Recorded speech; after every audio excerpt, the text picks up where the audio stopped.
ہر شخص کا کوئی نہ کوئی ایک اسماعیل ہوتا ہے جسے قربان کیے بغیر اللہ کی رضا کو نہیں پایا جا سکتا۔ کسی کا اسماعیل اولاد، کسی کا اسماعیل مال، کسی کا اسماعیل نفس کی خواہشات، اور کسی کا اسماعیل عزت، جاہ و جلال، مرتبہ، دنیا کی شہرت۔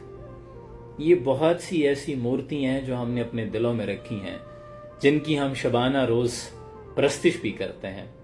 صرف بتوں کو پوجنا ہی شرک نہیں، اپنے اندر رکھی ان مورتیوں کی پوجا بھی پرستش ہے۔ جب تک آپ ان بتوں کو نہیں توڑتے، اپنے اس اسماعیل کو قربان نہیں کرتے، اپنی ان خواہشات سے دستبردار نہیں ہو جاتے، تو آپ رب کی رضا کو کیسے پا سکتے ہیں؟ شاہ عبداللطیف بٹائی کا جملہ یاد آیا۔ آپ کہتے ہیں کہ جب تک تم خود کو سرمے کی طرح باریک نہیں کر لیتے، محبوب تمہیں اپنی آنکھوں میں سجائے گا کیسے؟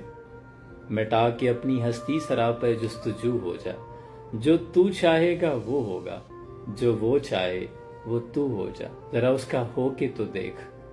دلوں کو مرکز مہر و وفا کر، حریم کبریا سے آشنا کر، جسے نان جویں بخشا ہے تو نے، اسے بازو حیدر بھی عطا کر۔